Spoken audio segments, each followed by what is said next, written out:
52 വയസ്സത്തിന് മുമ്പ് ഞാൻ മൂടുപതിരി എന്ന് പറയുന്ന ആ നാട്ടിൽ നിന്ന് വിവാഹം കഴിച്ചു. അടുത്ത ഇസ്മായിൽ ഹാജിന്റെ മകളെ ആ നിക്കാഹ് കഴിച്ചിട്ട് അന്ന് ജുമാക്ക് വന്നത് ഞാൻ ഇവിടത്തേക്കാണ്. അന്നത്തെ ജുമാ ഇവിടെ അന്ന് ഞാൻ ഖതീബ് ഇവിടെയാണ്. അപ്പൊ എന്റെ കൂടെ എന്റെ ഒരു അടിയനും വന്നിട്ടുണ്ട്, മോന്തിയാവുമ്പോ കൂട്ടിട്ട് പോകാൻ വേണ്ടി. അങ്ങനത്തെ ഒരു ദിവസം ഉണ്ടായിരുന്നു. ഇന്ന് ഞാൻ വന്നിട്ട് ഇവിടെ ഇങ്ങനെ ഓർമ്മിക്കുമ്പോ എനിക്ക് ഓർമ്മയായത് അതാണ്. 53 കൊല്ലത്തിന് മുമ്പ് ഞാൻ വന്നിട്ട് കല്യാണം കഴിച്ചിട്ട് വീട്ടിലും കൂടിക്ക് ഇവിടെ വന്നിട്ട് താമസിച്ചു കൊത്തുപോത്തിന് പോയ ആള് ഇന്ന് അവിടെ മരിച്ചിട്ട് 4ാമത്തെ 5ാമത്തെ ദിവസം. ആ ദിവസത്തിൽ അല്ലാഹു ഇവിടെ എത്തിച്ചതിൽ എന്തോ ഒരു അസ്റാറുണ്ടാവും. ഇന്നലെ വൈകുന്നേരം നിനക്ക് ആനപ്പാടിക്ക് പോകണം പറഞ്ഞിട്ട് ഇങ്ങനെ ഇതുണ്ടായിരുന്നു. ഒരാണ് നമ്പർ എന്റെ കയ്യിലില്ല. ഏതായിട്ടും കൊടുത്ത ഖതീബന്മാരെ നമ്മളെ പരിചയമുണ്ടാവും വിചാരിച്ചിട്ട് ഞാനിവിടെ വന്നതാണ്. അപ്പൊ 5 മിനിറ്റ് സമയം നിങ്ങളോട് ഞാൻ സംസാരിക്കാൻ ഉദ്ദേശിക്കുന്നത്. അല്ലാഹു സുബ്ഹാനഹു വ തആല തൗഫീഖ് ചെയ്തു തരട്ടെ. ഓട് നമ്മളെ വല്ലാതെ സ്നേഹിക്കുന്ന ഭാര്യയും ഭർത്താവും സാധാരണ സ്നേഹിക്കുന്ന ആദ്യത്തെ എന്റെ നഗരല്ല, എന്റെ കൂടെ ഉണ്ടായ എന്റെ ഭാര്യ ഞാൻ നടത്തുന്ന ഒരു ട്രസ്റ്റ് ഉണ്ട്, നിദാ സോഷ്യൽ കെയർ ഫൗണ്ടേഷൻ പറഞ്ഞിട്ട്. ഏകദേശം 520ഓളം കുട്ടികളെ അതിൽ കെട്ടിച്ചു കൊടുത്തു. ഇന്ന് 2,15,000 ഉപ്പന്ന മാസം സാധുക്കളുടെ അയക്കുന്നു. അങ്ങനത്തെ സിനിമക്ക് രാത്രി 2 മണിയോളം ഓടി വന്നിട്ട് എന്റെ സ്വീകരിക്കലും കവറിടുന്ന ഇങ്ങനത്തെ പണിയുത്ത എനിക്കൊരു സഹായിക്കായിരുന്നുള്ളത്. ഓട് പെട്ടെന്ന് സൂക്കടായി പെട്ടെന്ന് 1 മിനിറ്റിനുള്ളിൽ മരിക്കുന്ന സമയം കഴിഞ്ഞു. ആ സൂക്കട് ആയിട്ട് നോക്കുമ്പോ ഒരു ഭാഗമില്ലാണ്ടായി.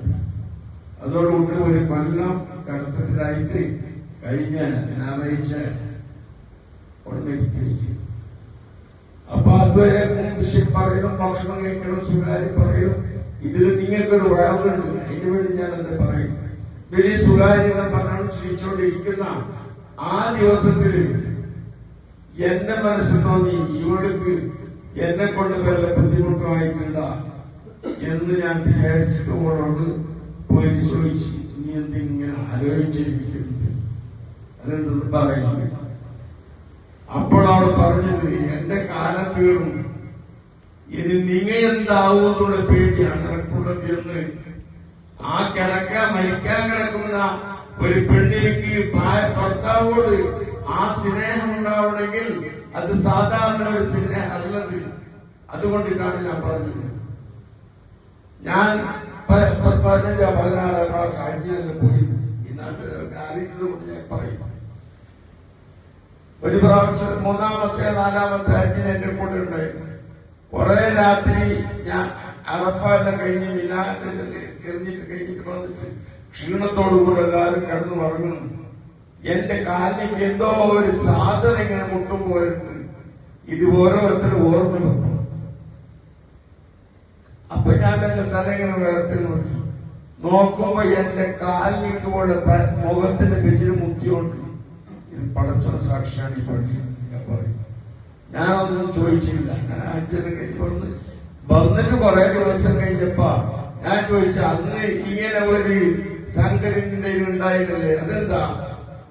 അപ്പോൾ പറയുന്നത്, ഈ സാധുവായ എന്നെ നിങ്ങൾ കെട്ടിൽ കൊണ്ടുവന്നിട്ട് ഈ ഹജ്ജ് ചെയ്യിപ്പിച്ചല്ലേ, നിങ്ങളെ മുന്നിൽ അതൊക്കെ ഒരു ശുക്ർ ചെയ്യാൻ വേണ്ടിയുള്ള ആ ശുക്രക്ക് ചെയ്യാൻ കഴിഞ്ഞില്ല, അതുകൊണ്ട് അതായത് ഞാൻ ചെയ്യട്ടെ എന്ന് പറഞ്ഞ് ഞാൻ മുഖ്യതാണ് എന്ന് ഒരു പെണ്ണുങ്ങൾ സ്വന്തം ഭർത്താവിനെ പിന്നെ സ്നേഹിക്കുകയും ശുക്ർ ചെയ്യുകയും വേണം. അപ്പൊ ഒരു സാധാരണ പെണ്ണല്ലാണ് കിട്ടിയത്. അപ്പോൾ മരിക്കുന്നതിന് വലിയ ബേജാറാണ്. ഇനി പിന്നെ അധിക സമയം എന്റെതും ഉണ്ടാവില്ല എന്നുള്ളത് പറഞ്ഞില്ലേ. 3 മൈലാന്മാർ ഇസ്മായിൽ ഞാൻ വന്നപ്പെട്ടു. ഈ പള്ളി നമ്മളെല്ലാരും ബന്ധം പണ്ടേ ഉണ്ട് ഈ നാട്ടില്. അപ്പൊ ഇപ്പോഴേക്കും ഇങ്ങനെ ഒരിക്കലും പരിസരത്തില് വന്നിട്ട് അന്നല്ല കുസാദാക്കാണ്ടിരിക്കുന്ന ആൾക്കാരെ പുള്ളിമാർ ഇന്നുണ്ടില്ല. അവരെല്ലാം പോയി. ഇവിടെ വന്ന് നോക്കുമ്പോൾ വലിയ വ്യത്യാസമുണ്ട്. പള്ളിയെല്ലാം ഉഷാറായി, നല്ല സദ്യയുമുണ്ട്, നല്ലൊരു ഇഖ്ലാസുള്ള നിസ്കാരം പോലെ നമുക്ക് തോന്നി. അപ്പൊ അള്ളാഹു ആഫിയത്തും ദീർഘായുസ്സും അള്ളാഹു പ്രധാനമാക്കി തരട്ടെ. ഇനിയും പിന്നെ ഒരു കാര്യം പറഞ്ഞ് എന്തൊരു ഷോർട്ട് വെക്കണം അല്ലെ, അതിൽ നിന്ന് പൈസ എനിക്ക്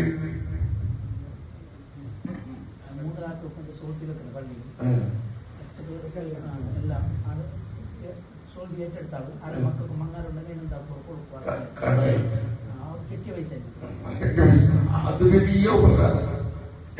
അതിലെനിക്ക് കിട്ടുന്ന പറഞ്ഞു വരെ ഞാൻ നിങ്ങൾക്ക് കാണിച്ചു തരാം. ഞാന് ഒരു വഴതിൽ പോയിട്ടുണ്ടായിരുന്നു ബോംബെ. നിങ്ങൾ ചെയ്യുന്നതിന്റെ കുറച്ച് നിങ്ങൾ പറഞ്ഞില്ലെങ്കിൽ നിങ്ങൾ ഉഷാറാണ്. ബോംബെയിൽ വഴതിൽ പോയിട്ടുണ്ടായിരുന്നു. അങ്ങനെ വഴങ്ങല കഴിഞ്ഞിട്ട് ഇങ്ങനെ ഇരിക്കുമ്പോ അവിടെ ഒരാളെ നോക്കിയിട്ടുണ്ട്. എന്താ ചോദിച്ചില്ല, നിങ്ങൾ ഞാൻ മലപ്പുറത്ത് എന്തെങ്കിലും ഉള്ളത് ചോദിച്ചു. എന്റെ ഒരു മകളെ കെട്ടിച്ചു കൊടുക്കാനുണ്ട്, മനസ്സിലാക്കുന്നു. ഞാൻ അന്വേഷിച്ചില്ലാതെ കല്യാണം കഴിച്ചു കൊടുത്ത് എന്നീ പബ്ലിക്കിൽ ഞാൻ പറയാനൊക്കെ പേടിയൊന്നുമില്ല, ചെയ്തു തന്നെ. ഞാൻ ഇയാളെ വിളിച്ചു കല്യാണം കുടിച്ചിട്ട്. അപ്പൊ എന്റെ ഒരു മകളെ വായിക്കാനുണ്ട്. ഒരു നിവൃത്തിയില്ലാണ്ട് 18 കൊല്ലമായി നമുക്ക് എത്തിച്ചയക്കുന്നത്. വന്നിട്ട് 2000 ഉറുപ്പിക കിട്ടി ബാംഗ്ലൂർ ബോംബെ. അപ്പൊ എന്ത് ഇപ്പൊ ഞാൻ വിചാരിക്കുന്നത് എനിക്കൊരു സമാധാനമുണ്ട്. ഇവിടെ JJ ഹോസ്പിറ്റൽ ബോംബെയിൽ അറിയുന്ന ആൾക്കറിയും. JJ ഹോസ്പിറ്റലിൽ ഒരു മെഡ്രാസുകാരനുള്ള കിഡ്നി ഓപ്പറേഷൻ ആക്കിയിട്ട് ആ കിഡ്നിനെ ആരും എടുക്കണമെങ്കിൽ അവർക്ക് കൊടുക്കുന്നതിൽ എന്റെ പാസ്സായിട്ടുണ്ട്. അയാൾ പറയുന്നുണ്ടോ ആ മുസ്ലിയാർ 18 കൊല്ലം ഞാൻ പറയുന്നത് മനസ്സിലാവുന്ന പതുക്കെ മനസ്സിലാവില്ല. അങ്ങനെ ഈ കിഡ്നി എന്റെ കിഡ്നി കൊടുക്കാൻ വേണ്ടി തീരുമാനിച്ചിട്ടുണ്ട്. അതിലൊരു 35,000 രൂപ കിട്ടുന്നു എന്ന് ഒരു ആര്യന് ഒരു മകളെ കെട്ടിച്ചു കൊടുക്കാൻ വേണ്ടി സ്വന്തക്കാരിലേക്ക് വിധിപ്പിച്ചിട്ട് അതിന് കെട്ടിച്ചു കൊടുക്കുന്നുണ്ടെങ്കിൽ അവർക്കുള്ള ഞെരുക്കങ്ങളും കഷ്ടങ്ങളും എത്ര ഉണ്ടായിരിക്കും സഹോദരന്മാർ. അതുകൊണ്ട് അങ്ങനെ നിങ്ങൾ ചെയ്യാൻ വേണ്ടി ഉദ്ദേശിച്ച ആ കാര്യത്തിന് അല്ലാഹു സുബ്ഹാനഹു വ തആല പൂർത്തിയാക്കി തരട്ടെ. പിന്നെ ഞാൻ തീർന്നെനിക്ക് പൂജ്യമില്ല. പിന്നെ അല്ലാഹു പരിശുദ്ധ ഖുർആനിൽ ഒരു സ്ഥലത്ത് അല്ലാഹു പറയുന്നു, ഇന്നമാ യഖ്ശല്ലാഹ മിൻ ഇബാദിഹിൽ ഉലമാ. അല്ലാഹു സുബ്ഹാനഹു വ തആല അവന്റെ അടിമകൾ എന്നിട്ട് അധിക പേടിക്കുന്നത് ആലിമീങ്ങളാണ്. ആലിമീങ്ങൾക്ക് അള്ളാന്റെ പേടിയുണ്ടാവും. ഒരു പാമ്പ് അതിനെ കൂടി പോകുന്നുണ്ടെങ്കിൽ ചെറിയ കുട്ടിക്ക് ആ പാമ്പിനോട് പേടിയുണ്ടാവില്ല, അതിനെ പിടിക്കാൻ വേണ്ടി പോകും അല്ലെ. അതേ അവസരത്തിൽ ഉമ്മാക്കറിയും അതിന്റെ പേടി. ആ ഉമ്മ കുട്ടികൾ നടത്തി തട്ടിയ പാമ്പിന്റെ പുറത്തേക്കിടും. അത് ആ പേടി. അതുപോലെയുള്ള പേടി അള്ളാന്റെ പേടിയുള്ളത് ആരൊക്കെ ഉള്ളൂ? മുഅ്മിനീങ്ങളായിരിക്കുന്ന ആലിമീങ്ങൾക്ക് മാത്രമാണുള്ളത്. എല്ലാവർക്കും ആ പേടിയില്ല. സാധനത്തിന്റെ പേടി അതിനുള്ളൂ. അപ്പൊ ആലിമീങ്ങൾ അത്രയും നല്ല ആൾക്കാർ. ഈ ദീനിനെ നിലനിർത്താൻ വേണ്ടി മലക്കുകൾ എന്നൊരു പാർട്ടിയുണ്ട്. അതും ഇതിന്റെ സാന്നിധ്യങ്ങളുണ്ട്. ഈ പുസ്തകങ്ങളും മഹാസഭയിൽ പിടിച്ചിട്ട് ഒരു 10 മെമ്പർമാരുടെ അല്ലേ, അതാരാക്കി നീയാക്കിയതാ അല്ല. ഈ ലോകത്തിന് പടക്കുന്നതിന് മുമ്പ് ഒരു വർക്കിംഗ് കമ്മിറ്റി അല്ലാഹു സുബ്ഹാനഹു വ തആല ഉണ്ടാക്കിയത്. അതിന്റെ ആദ്യത്തെ മെമ്പർ മുഖറബുൽ അമീനായ മലക്ക് ജിബ്രീൽ, മീകായിൽ, ഇസ്രാഫീൽ, അസ്രായീൽ, മുൻകർ, നകീർ, റഖീബ്, അതീദ്, മാലിക്, നൂവ, ഈ 10 മെമ്പർമാർ വർക്കിംഗ് കമ്മിറ്റിക്കാർ. അവർക്ക് ഓരോരോ പണിയുണ്ട്. അങ്ങനെ ഇവിടെ ഒരു പ്രസിഡന്റ് ഉണ്ടെങ്കിൽ അവർക്ക് ജിബ്രീലിന്റെ കൂലി കിട്ടും. വെറുതെ പറയുന്നതല്ല മൈലാന്മാർ. ആ മലക്കുകളെ കഴിച്ചെങ്കിൽ പിന്നെ അൻബിയാ മുർസലീങ്ങൾ മഹാനായ മുഹമ്മദ് റസൂലുള്ളാഹി സ്വല്ലല്ലാഹു അലൈഹി വസല്ലം തങ്ങൾ പറയും, അതിനു മുമ്പുള്ളയും അതിന് ശേഷം അധ്യാപകന്മാരില്ല കേട്ടാ. അതിനെ കഴിച്ചെങ്കിൽ പിന്നെ അള്ളാഹുവിന്റെ മഹബൂബീങ്ങളായിരിക്കുന്ന ഔലിയാക്കന്മാർ എന്ന് പറഞ്ഞെങ്കിൽ അള്ളാഹിനെ പറ്റി അറിഞ്ഞവർ, അൽ ആരിഫൂന ബില്ലാഹി തആല വസിഫാത്തിഹി, അള്ളാഹിന്റെ സിഫത്തുകളെ കൊണ്ട് അല്ലാഹു സുബ്ഹാനഹു വ തആലയെ കൊണ്ട് അറിഞ്ഞ അവനാണ് ഔലിയ എന്ന് പറഞ്ഞാൽ ആരിക്കും ഔലി എന്ന് പറയാൻ പറ്റൂല. നമ്മെന്താക്കുന്നത് ആരെ കണ്ട ആളെ കൊണ്ട് വന്നിട്ട് ഇന്നത്തെ മൈലാക്കന്മാർ ഔലിയാക്കന്മാരാക്കി നടത്തുന്നു. ഇനി എന്റെ അനുഭവത്തിനോട് ഞാൻ പറയാം. ഒരു 10-20 കൊല്ലം മുമ്പ് ഒരു സ്ഥലത്തേക്ക് ഒരു വലിയ വന്നു. അതില് പറയുന്ന രാജാവൊന്നുമില്ല, ഉള്ളടത്ത് തങ്ങളും പോയി കയ്യൊക്കെ പിടിച്ചു നോക്കിയിട്ടുണ്ട്. അതുപോലുള്ള വലിയൊരു തങ്ങന്മാരെല്ലാം അയാളെ കൈ പിടിച്ചു മുട്ടിട്ട് അവസാനം ഞാൻ അയാളെ പോയി. ഞാനിങ്ങനെ നോക്കുമ്പോ എനിക്ക് കണ്ടത് ഇയാളെ ഒരു ഫോട്ടോ മനോരമയിൽ ഞാൻ നോക്കിയ ഓർമ്മയാണെങ്കിൽ ഒരു തങ്ങളുടെ ദേശത്തിൽ ഒരാൾ കണ്ടിട്ട് ജയിലിൽ അയാളാണ് കൊണ്ടത്. അറബിലാർക്കും സാധിച്ചില്ല. ഞാൻ പോയി തച്ചിലാണ് ആ വലിയ പുറത്താക്കിയത്.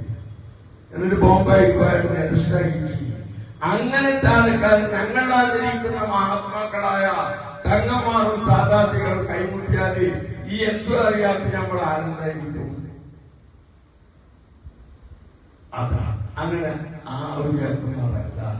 അള്ളാഹുവിന്റെ ഔലിയാക്കന്മാർ പറഞ്ഞാൽ അൽ ആരിഫൂന ബില്ലാഹി തആല വസിഫാത്തിഹി അസ്മാഇ, അങ്ങനെയുള്ള ഔലിയാക്കന്മാർ ഈ ദീനിനെ നിലനിർത്തുന്നു. അതിൽപ്പെട്ട ഒരാളാണ് ഖുതുബുൽ അഖ്താർ ഗൗസുൽ ആലം അസ്സയ്യിദ് അബ്ദുൽ ഖാദിർ ജീലാനി മുഹീദ്ദീൻ അഹ്യൈത ദീനൽ ഹുദാ. യാ മുഹീദ്ദീൻ, ദീനൽ ഹുദാനെ തങ്ങൾ ഹയാത്താക്കിയിട്ട് അങ്ങനത്തെ ഒരാളാണ് ബഹുമാനപ്പെട്ട മഹീദ്ദീൻ ചെന്നി. ആ ശേഷന്മാർ കഴിഞ്ഞതിന് ശേഷം പിന്നെ ഈ ദീനിനെ നിലനിർത്തുന്നത് നാട്ടിലുള്ള ആലിമീങ്ങൾ. അത് പറഞ്ഞപ്പോ കോട്ടയം ഉസ്താദ് അത് വലിയ കാരണം. അയാളെ മുഖത്തിലേക്ക് എന്റെ മുഖത്തിലേക്ക് കഷ്ടിയാക്കാനൊന്നും പറ്റില്ല. അയാളാളാണ് നമ്മളാണ്. ജമാലുൽ വജ്ഹി മഅഖൂബിൽ നുഫൂസി കഖിൽദീൻ അലാ ഖബ്രിൽ മജൂസി. മുഖം കാണുന്ന ഹൈപ്പത്തുണ്ട്, മലമുണ്ടാസ് തലകെട്ടിലെ കെട്ടി ചന്ത കാണുക. ഏതോടുകൂടെ മഅഖൂബിൽ നുഫൂസി നഫ്സ് ചേർന്നു.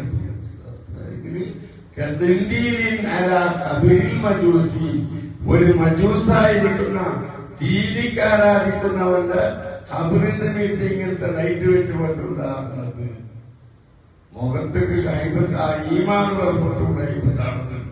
ഞങ്ങളുടെ താഴെ പഠിച്ച് കാണുമ്പോൾ പോയില്ലാതെ പോലെ കണ്ടിട്ടല്ലാണ്ട് ഉള്ളിൽ ആലിമീങ്ങൾ.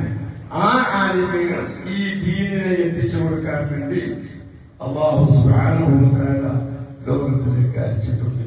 അതുകൊണ്ട് ആ ആലിമീങ്ങളോട് തുടർന്ന് അവർ സഹായം ഏതെല്ലാം നല്ല കാര്യങ്ങളെ പറയുന്നു അതിന് മുഴുവൻ ഒത്തു പോയിട്ട് പറഞ്ഞു. എന്റെ ഒരു ചങ്ങായി ഓർമ്മ എനിക്ക് സേക്കുമൺ അല്ലേ, സേക്കുമണുണ്ടല്ലോ രണ്ടുപേര്.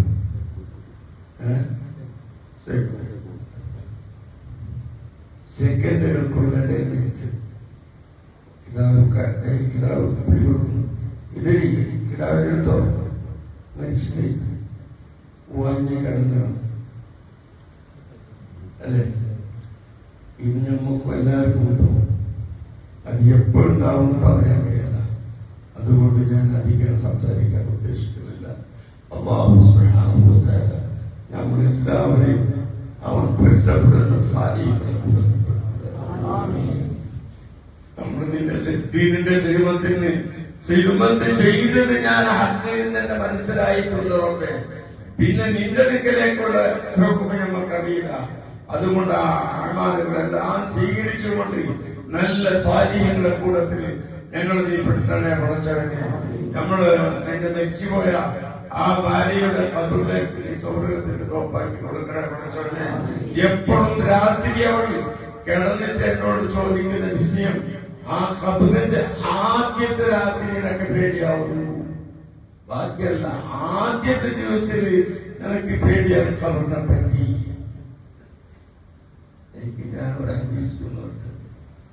മയ്യത്തിനെ കൊണ്ട് ഇത് കബറിൽ വെച്ച ഉടനെ റസൂൽ പറയുന്നത് മലക്കുകൾ വന്നിട്ട് ചോദിക്കും, നിന്റെ റബ്ബാരും നിന്റെ നിധിയായിരുന്നു നിന്റെ ദീനാൻ എല്ലാം ചോദിച്ചിട്ട് പറയുക. ഇങ്ങനെ അങ്ങോട്ട് നോക്കും മലക്ക്. അയാളാൽ കുറ്റമുള്ളവർക്ക് അപ്പൊ ഈ മരിച്ച പെണ്ണുങ്ങൾ ഇങ്ങനെ നോക്കും. നോക്കിട്ട് പറയും, ഹാദാ മുഹമ്മദ്, ഈ മുഹമ്മദ് നബി സല്ലല്ലാഹു അലൈഹി വസല്ലം തങ്ങളാണ് ഇത് കുഴിച്ചൊല്ലിക്കും നമ്മളിലേക്ക് യാത്രയാക്കപ്പെട്ട തങ്ങളാണ്. എന്നിട്ട് ആ മലക്കെന്ത് പറയും, നീ ഉറങ്ങി. എങ്ങനെ പുതിയാപ്പിള റൂമുകൾക്ക് കടന്നിട്ട് ഉറങ്ങാൻ വേണ്ടി കിടന്നാൽ ആരും അവനെ ഉണർത്താൻ വേണ്ടിട്ട് പാദം തട്ടാൻ വേണ്ടിട്ട് പോവില്ല. അങ്ങനത്തെ ആ കിടക്ക നീ കിടക്ക് ഇലായോമിയും കിടക്ക എന്ന് പറഞ്ഞിട്ട് ആരെ കിടക്കാൻ വേണ്ടി പറയും. നിങ്ങൾ പറയില്ലെങ്കിൽ ഞാൻ സമ്മതിച്ചോളാം. ഓണോട് പറഞ്ഞു. അപ്പൊ ആ ഖബറിനെ പറ്റി നമുക്ക് ആലോചന വേണം, നമുക്ക് കിടക്കാനില്ല എന്ന് പറഞ്ഞിട്ട്. അതുകൊണ്ട് അല്ലാഹു സുബ്ഹാനഹു വ തആല നമ്മളൊക്കെയുമായി ബന്ധപ്പെടുന്ന സ്വാധീനങ്ങളുടെ കൂട്ടത്തിൽ അല്ലാഹുപ്പെടുത്തട്ടെ. നമ്മൾക്കുള്ള ഖൽബിനെ ഹസദിനെ തൊട്ട് റീലിനെ തൊട്ട് കിബിറിനെ തൊട്ട് ആരാരായിന് അപാരിച്ചിട്ട് പിന്നെ പൊന്നെടുത്തിട്ട് മക്കളെ വായിച്ചിട്ട് വലിയ ഉഷാറാക്കണം, അതൊന്നും പ്രയോജനമില്ല. പാവത്തെ നോക്കുള്ളൂ, അങ്ങനെ നോക്കൂ. നയിപ്പിച്ചൊന്നും ചെയ്തിട്ടില്ല. ഇന്നൊക്കെ നിങ്ങൾ നല്ല പിടിക്കൊള്ളണം. ആയാത്തൊക്കെ വേണ്ട വാദങ്ങൾ പറയില്ലേ, ഇന്നലെ പ്രസവിക്കില്ല, നീ പ്രസവിക്കുക. അതുകൊണ്ടിട്ട് നീയാക്കോ മനസ്സില്ല പിരിസത്തിൽ. അതുകൊണ്ട് നമ്മുടെ ആദ്യത്തിന് നന്നാക്കി തരട്ടെ. ഈമാനും കാവിയായ ഈമാൻ അല്ലാഹു തരട്ടെ. അതാണ് പുറത്തൊരാളെ ഇരുന്നിട്ടുണ്ട്, അയാളെന്താ ഒരു ആവശ്യത്തിന് വന്നത്, എല്ലാവരും അയാളുടെ കയ്യിലെങ്കിലും കൊടുത്തിട്ട് പോകണം. അല്ലാഹു തആല അതിന് ഒരു സ്വാലിഹായ അമലാക്കി തീർക്കട്ടെ. ലക്കിന് ദ്വാരപ്പോ രണ്ടത് മുട്ട വന്നോണ്ടുണ്ട് വീസെല്ലാം അടിച്ചിട്ട് നിർത്തി പോണം തയ്യുള്ളത് കൊണ്ട് എല്ലാവരും നിങ്ങൾ ദ്വാരക്കേ വേണം.